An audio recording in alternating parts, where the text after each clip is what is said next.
Guys, स्वागत है आपका आपके अपने कोड मॉक चैनल पे। तो पिछली वीडियो में हमने देखा कि यूजर से इनपुट कैसे लिया जाता है, वो उसके फॉर्मेट स्पेसिफायर कौन से होते हैं। तो अभी देखिए हमने इनपुट ले लिया, ओके। तो अभी हमें कुछ मैसेज भी तो देना होगा कि भाई इतने इतने नंबर एंटर करो, या फिर एंटर होने के बाद जो प्रोसेस होने के बाद हमें कुछ आउटपुट देना होता है, ठीक है।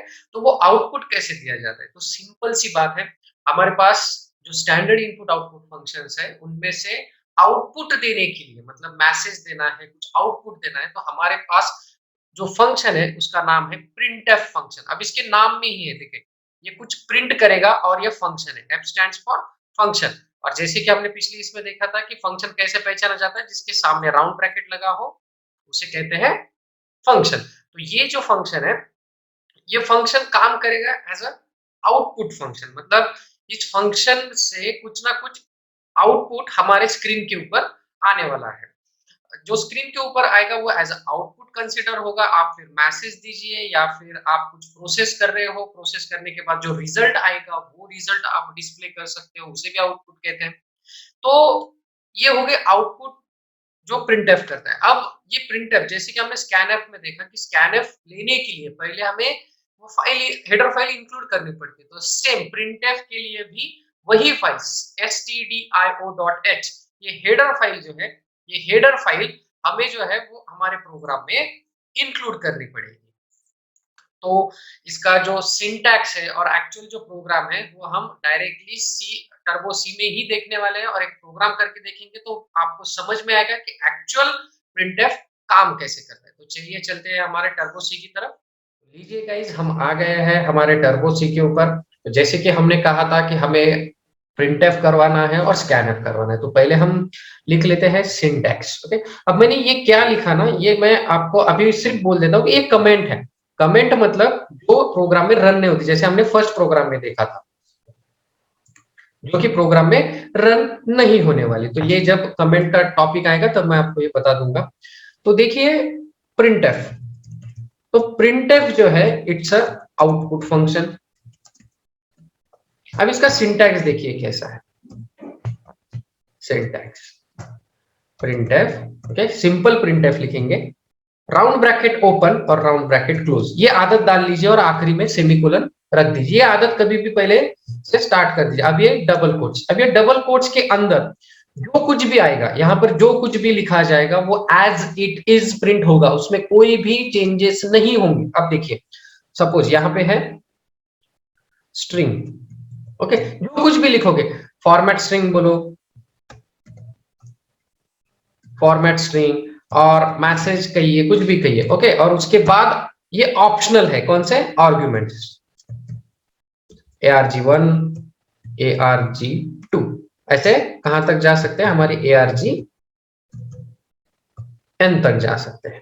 देखिए ये होता क्या है, इसमें जो है, जो डबल कोट्स में हम लिख रहे हैं, जो डबल कोट्स में लिखा है वो एज इट इज प्रिंट होगा, और जो आर्गुमेंट वो arg1 arg2 up to argn लिखा है वो होंगे हमारे वेरिएबल्स, जिसकी वैल्यू हमें डिस्प्ले करवानी हो।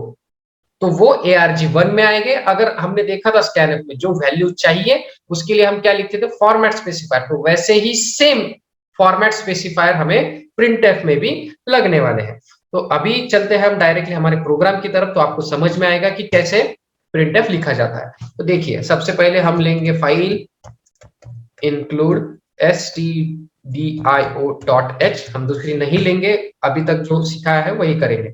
void main, ये मेन फंक्शन हमने एक्सप्लेन किया था थोड़ा थोड़ा जो फर्स्ट प्रोग्राम में है। जिन्होंने नहीं देखा है वो फर्स्ट प्रोग्राम जो लिंक है वो आप देख सकते हो, हमारे प्लेलिस्ट में अवेलेबल है। तो चलिए अब लेते हैं वेरिएबल्स, ओके। हम क्या करेंगे, दो वेरिएबल्स यूजर से लेंगे और वो एज इट इज फिर से प्रिंट करवा देंगे, बस कुछ नहीं करने वाले। तो देखिए हम दो वेरिएबल्स लेंगे, इंट n1 n2, ये क्या हो गया अभी, ये हो गया डिक्लेरेशन। डिक्लेरेशन, अब इसमें वैल्यू नहीं है, हम जो वैल्यू लेने वाले हैं वो हम यूजर की तरफ से लेने वाले हैं। अब देखिए अगर मैं डायरेक्टली स्कैनफ लिख दूं तो ये आपको पता होना चाहिए कि वहां पर कुछ दो नंबर्स डालने हैं, लेकिन यूजर आप थोड़ी ना, आप सपोज आप कोई सॉफ्टवेयर बना रहे तो आपको थोड़ी ना, यूजर को थोड़ी ना पता होगा कि वहां पे क्या करना है। आपको प्रॉपर मैसेज देना होगा यूजर को कि भाई 2 नंबर एंटर कर, 3 नंबर एंटर कर, ये आपको बताना होगा। तो मैसेज देने के लिए या फिर आउटपुट देने के लिए हम क्या यूज करते हैं, प्रिंटफ। तो देखिए कैसे, प्रिंटफ लिख देना है simple, double quote open, double quote close, semicolon, okay. और इसके अंदर यहाँ पे क्या लिखेंगे, एंटर टू नंबर्स। तो यूजर्स को समझ में आएगा कि भाई यहाँ पे हमें क्या करना है, 2 नंबर्स एंटर करवाना है। देखिए सेमीकोलन, मतलब यहां से आगे वो एंटर करेगा, प्रॉपर मैसेज है। अब इसके बाद अब 2 नंबर एंटर करेगा। अब फ्लो देखिए, मैंने डिक्लेरेशन किया, उसको मैसेज दिया, ओके। मैसेज यहाँ पे लिख देता हूं, message to user, okay, that enter two numbers, okay. ये मैसेज गया यूजर को। अब यूजर क्या करेगा, 10 और कुछ भी एक नंबर, 2 नंबर टाइप कर देगा। तो उसके लिए हमें क्या चाहिए, हमें यूजर से एंटर करवाना है, तो हम लेंगे स्कैनफ फंक्शन। देखिए scanf, double quote open close semicolon. अब वैसे हमें कितने नंबर चाहिए थे, 2। तो कौन से चाहिए, इंटीजर। और इंटीजर के लिए हमने देखा था हमारे पास कौन से फॉर्मेट स्पेसिफायर है, %d और %i, कौन सा भी ले लो, %d, %d। अब ये दोनों ले लिए, ठीक है। अब इसके बाद डबल कोट्स के बाद हम देंगे कॉमा। अब हमें जो फर्स्ट नंबर है वो किस में स्टोर चाहिए, n1 में, तो लिखते हैं n1। लेकिन ये कहां जाना चाहिए, n1 जिस मेमोरी को जाना है वहां पर जाना चाहिए। तो यहाँ पे लिखेंगे हम ये एम्परसेंड, मतलब जिस मेमोरी को ये n1 नाम है वो डायरेक्टली मेमोरी में जाएगा। मतलब ये एम्परसेंड क्या काम करता है, एड्रेस ऑफ n1 ऐसा काम करेगा। उसके बाद दूसरा, जो दूसरा %d है ये कहां पर जाने वाला है, n2 में। तो यहाँ पर क्या लिखेंगे, कॉमा देके एम्परसेंड n2, ओके। अगर आपसे कॉमा मिस हो गया तो एरर आ सकते हैं, कॉमा मिस मत कीजिएगा, ठीक है। और आखिरी में सेमीकोलन, सिंपल। अब देखिए यहाँ पर जो है हमने 2 नंबर्स एंटर करवाने के लिए फैसिलिटी ले ली है। अब डायरेक्टली 2 नंबर एंटर होने के बाद बस हम इसमें ऊपर कुछ भी ऑपरेशन नहीं करेंगे, क्योंकि हमने अभी तक ऑपरेटर नहीं सीखा है। हम ये डायरेक्टली नंबर क्या करेंगे, अब प्रिंट करवा देंगे, मतलब हम दे रहे हैं आउटपुट। अब देखिए आउटपुट और मैसेज कैसे समझो, इस लाइन में, ये जो लाइन मैं अभी सेलेक्ट कर रहा हूं ये जनरल मैसेज है, ना कि आउटपुट है, ओके। जाएगा तो कंसोल के ऊपर एज आउटपुट ही, लेकिन इसे हम क्या कहेंगे, मैसेज। क्यों, हमें यूजर को बताना है कि भाई 2 नंबर एंटर करो, ठीक है। तो ये मैसेज दे दिया, ये हमने नंबर ले लिए 2 यूजर से।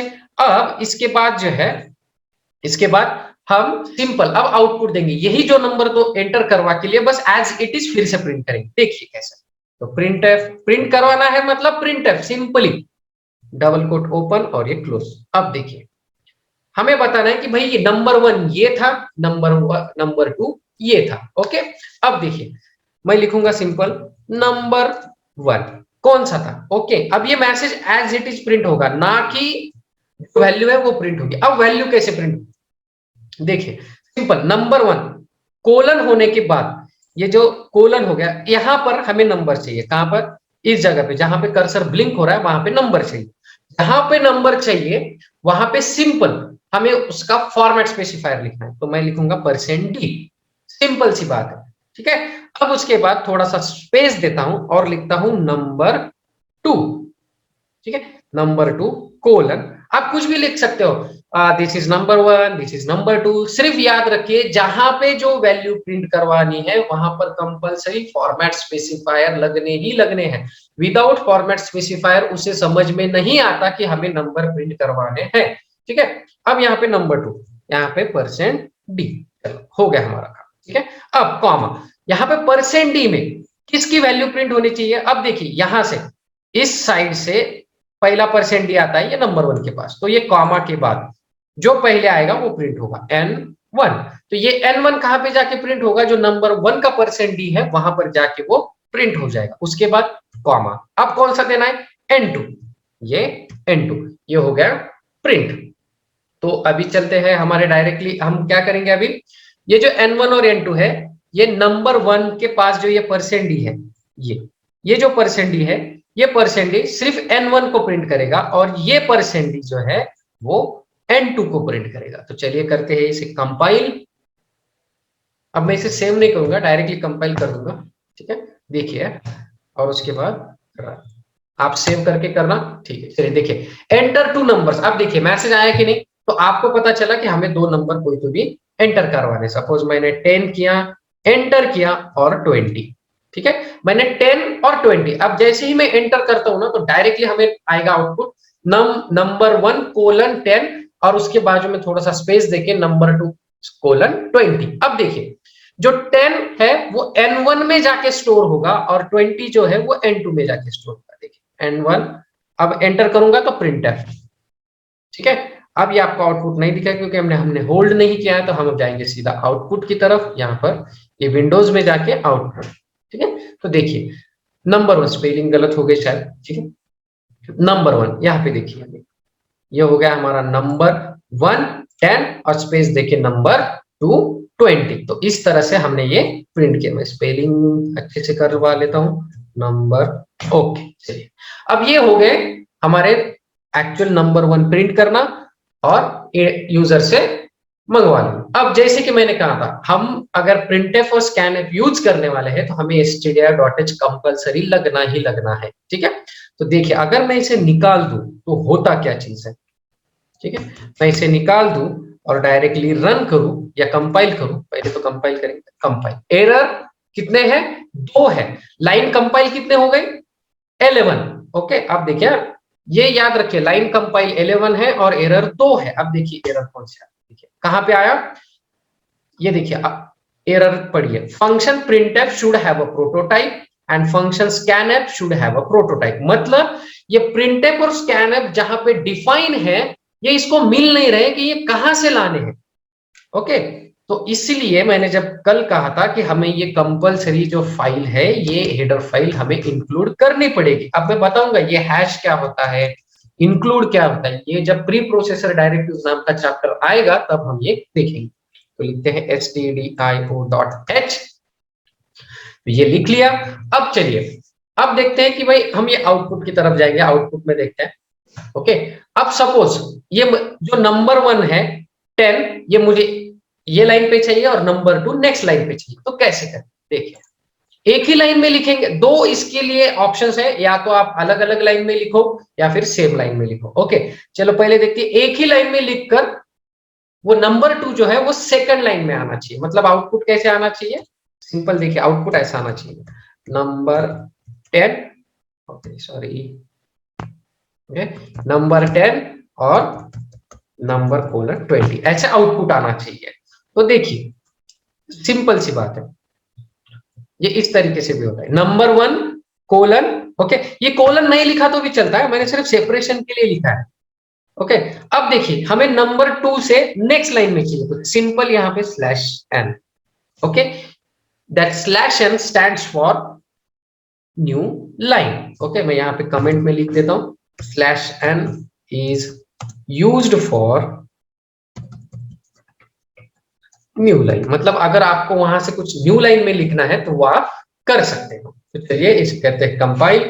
अब देखिए लाइन कितनी कंपाइल हुई, जब मैंने stdio.h नहीं लिया था तब कंपाइल हो रहे थे सिर्फ 11 लाइंस, और अब जैसे मैंने stdio.h लिख दिया तो अब कंपाइल हो रहे 325 लाइंस। मतलब जो stdio.h है वो पूरी की पूरी यहाँ पर क्या हो जाती है, इंक्लूड हो जाती है। मतलब उसमें जितने लाइन का कोड होगा वो पूरा कोड यहाँ पर आ जाएगा। तो देखिए ये हो गए हमारे पास लाइन कंपाइल, मतलब पूरा लाइन कंपाइल कर दिया। अब एरर देखिए कुछ भी नहीं है, 0 है, ओके। तो ये यहां पर आ गए हम रन, ठीक है। अब देखिए पिछला जो है ये जो पूरा है ये turbo C been enter two, ये पिछला आउटपुट है वो एज इट इज कंसोल पे रहता है। तो हमने जैसे फर्स्ट प्रोग्राम में देखा हमें क्या करना पड़ेगा, क्लियर स्क्रीन करना पड़ेगा, ठीक है। तो करते हैं इस आउटपुट के बाद, देखिए एंटर टू नंबर्स, अब मैं कोई भी एक नंबर ले लेता हूं, ठीक है 56। देखिए एंटर करके भी आप नया नंबर डाल सकते हो या फिर स्पेस दे के भी आप नया नंबर डाल सकते हो, 65, ओके। देखिए एंटर, अब आउटपुट रुका क्या, नहीं, हमने दो चीजें नहीं की, हमने पिछली वाली स्क्रीन क्लियर नहीं की और आउटपुट को होल्ड करके नहीं रखा, ठीक है। उसके लिए अलग फंक्शंस है। तो अभी के लिए हम आउटपुट देखते हैं, हमारे आउटपुट की तरफ देखिए आया, enter two number 56 and 65, number 1 is 56 and number 2 is 65। अब देखते हैं कैसा, देखिए अब हम क्या करेंगे, जो हमें आउटपुट चाहिए था वो अच्छे स्क्रीन पर चाहिए, मतलब स्क्रीन क्लियर होनी चाहिए। तो जैसे ही नंबर डिक्लेरेशन हो गए, उसके नीचे देखिए CLR, SCR क्लियर स्क्रीन, इसका मीनिंग होता है क्लियर दी स्क्रीन। कौन सी? जो पिछली वाली है। ओके। और आउटपुट होल्ड करके, अभी देखिए ये एक्चुअली जो फंक्शन है इसका आउटपुट होल्ड करना पर्पज नहीं है, लेकिन आपको अभी समझ में आए इसीलिए मैं ये बोल रहा हूँ कि आउटपुट होल्ड करेगा। एक्चुअली आउटपुट होल्ड नहीं करता है, ठीक है। Get ch। ओके। अभी के लिए मान लीजिए कि ये आउटपुट होल्ड करेगा, जब इसकी बारी आएगी तो मैं ये भी एक्सप्लेन कर दूंगा। एक्चुअली ये गेट ch कैरेक्टर गेट करने के लिए होता है, लेकिन आप अभी समझ लो कि ये आउटपुट स्क्रीन होल्ड करेगा। स्क्रीन होल्डिंग, ठीक है। तो देखिए अब ये ना प्रोग्राम रन नहीं होगा, अब ये एरर देगा। क्यों? देखिए सी में कोई भी चीज अगर हमें यूज करनी है ना, तो उसकी जो हेडर फाइल होती है वो हमें कंपलसरी उसमें इंक्लूड करनी ही करनी। अब देखिए ये जो एरर आने वाला है ना, अब ये CLR SCR और गेट ch के लिए आने वाला है। देखिए function CLR SCR and get ch should have a prototype, मतलब ये जो फंक्शन है गेट ch और CLR SCR, ठीक है। फंक्शन कैसे? राउंड ब्रैकेट लग गए। अब ऐसा नहीं है कि हर फंक्शन के आखिरी में f लगेगा, ऐसा नहीं होता है, ठीक है। राउंड ब्रैकेट है, समझ लीजिएगा फंक्शन। तो ये जो CLR और गेट ch है, ये जो हेडर फाइल में आते हैं, इसका नाम है conio.h, मतलब कंसोल। कंसोल मतलब जो ब्लैक स्क्रीन है उसके ऊपर काम करते हैं। देखो CLR SCR क्या करती है? ब्लैक स्क्रीन को क्लियर करती है। और गेट ch भी क्या करते हैं? जो हमारा आउटपुट है वो होल्ड करती है, मतलब वो ब्लैक स्क्रीन, वो जो है कंसोल, ठीक है। तो hash include conio. Okay, conio मतलब console input. CON stands for console and I for input, O for output dot h। अब देखिए ना ये आउटपुट देगा। अब देखिए हेडर फाइल कंपाइल करने से पहले 325 लाइंस कंपाइल होती थी, अब देखिए कितना हो, देखिए 475 लाइंस, मतलब जो कोनियो है वो एक्चुअली हमारे इसमें इंक्लूड हो चुकी है। अब इसके बाद करते हैं, देखिए ये आउटपुट गया। अब देखिए run. Okay, enter two numbers. अब कितना है? सपोज कोई भी रखिए 98। एंटर कीजिए या फिर स्पेस दीजिए। चलो अभी स्पेस देते हैं, एंटर कर रहे हैं। Okay 987, enter. देखिए number 1 is 98 and number 2 is 987। अब आपको लग रहा होगा कि भाई यहाँ पर स्पेस क्यों आया? देखिए यहाँ पर स्पेस क्यों आया, ये स्पेस क्यों आया, ये आपको अभी सवाल होगा। तो देखिए मैंने स्लैश एन के बाद क्या दिया? एक स्पेस दिया। मतलब इसका मीनिंग क्या होता है? जैसे ही %d यहाँ पे नंबर प्रिंट हो गया, उसके बाद एक स्पेस आएगा। ओके देखिए यहाँ पे स्पेस आएगा, स्पेस के बाद न्यू लाइन जाएगी, मतलब न्यू लाइन में कर्सर आएगा, और उसके बाद एक स्पेस आएगा और नंबर प्रिंट होगा। अगर मैं स्पेस को हटा दूं तो देखिए फिर से कंपाइल, ओके सक्सेसफुल, उसके बाद रन। देखिए ये मेरे से टाइप हो गया, ठीक है। 67, एंटर, कुछ भी रख दीजिए। ओके देखिए नंबर 1 67, नंबर 2 4 5 6 हो गया आउटपुट। चलिए अब सपोज आपको स्लैश एन नहीं करवाना है, स्लैश एन नहीं करवाना है तो क्या करेंगे? ओके सपोज आपको यहाँ पे स्पेस चाहिए बड़ा। ओके तो देखिए मैं नंबर के बाद है ना सिंपल एक स्लैश टी देता हूं। स्लैश टी का मीनिंग होता है टैब। जब आप एक टैब प्रेस करोगे, slash T is use to give one tab. एक slash T for one tab, मतलब कितने स्पेसेस? 8 स्पेसेस। ओके 8 स्पेसेस देगा। अब सपोज आपको ये कोलन नहीं चाहिए, आपको डबल इक्वल टू चाहिए, तो आप इक्वल टू रखो, कोई इशू नहीं है। ये स्लैश टी के साथ आता है ऐसा नहीं, मैं दे रहा हूं सिर्फ। ओके आप कुछ भी रख सकते हो, जो डबल कोट में लिखोगे वो एज इट इज प्रिंट होगा। ओके चलिए मैं इसके पहले लिख देता हूं printf, okay double quote open and close, hello guys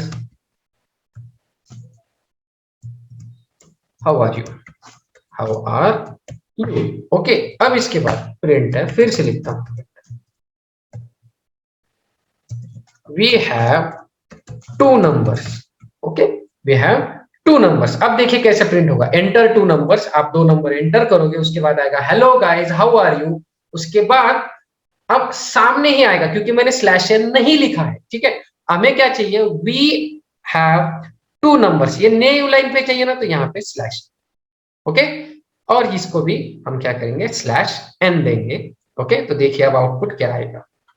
हम करते हैं इसे कंपाइल, एरर, रन। अब देखिए 2 नंबर्स, कोई भी 2 नंबर एंटर करवा दीजिए, 789 90।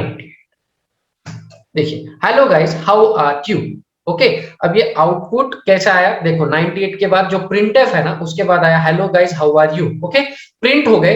नेक्स्ट लाइन पे जब कर्सर आएगा, नेक्स्ट लाइन पे जब कर्सर आता है तो वो देखता है कर्सर डबल कोट्स में पहले क्या है स्लैश एन, तो जाएगा न्यू कर्सर पे, वी हैव 2 नंबर्स। ओके, प्रिंट हो गए। उसके नीचे के प्रिंटफ में जाएगा, क्या बोल रहा है कि भाई स्लैश एन है और उसके बाद number 1 equal to percent D, तो number 1 equal to percent D. जो परसेंट डी पहला है वो है n1 के लिए, तो हमने क्या यहाँ पे क्या प्रिंट हुआ 789, और उसके बाद हमने क्या दिया था स्लैश टी, मतलब 8 स्पेसेस। तो देखिए 8 स्पेस होने के बाद उसने नंबर 2 इक्वल टू 98 प्रिंट कर दिया। तो ये था हमारा प्रिंटफ का प्रोग्राम। एक्चुअली आपको समझने के लिए अभी जो नेक्स्ट वीडियो आएगा वो प्रिंटफ को हम थोड़ा सा और डीप में देखेंगे कि भाई फ्लोटिंग नंबर्स या फिर कैरेक्टर्स, उसमें स्पेस कैसे लिया जाता है। अगर 6 प्रिसीजन है तो उसमें से 2 ही लेना है, 3 नहीं लेना है, कैसे लेना है वो हम अगले वीडियो में देखेंगे। तो आशा करते हैं हम कि आपको ये वीडियो पसंद आया होगा। पसंद आया हो तो प्लीज लाइक करें, शेयर करें और सब्सक्राइब करें। मिलते हैं अगले वीडियो में। अगले वीडियो में हम इसमें थोड़ा सा डीप में देखने वाले हैं। Thank you.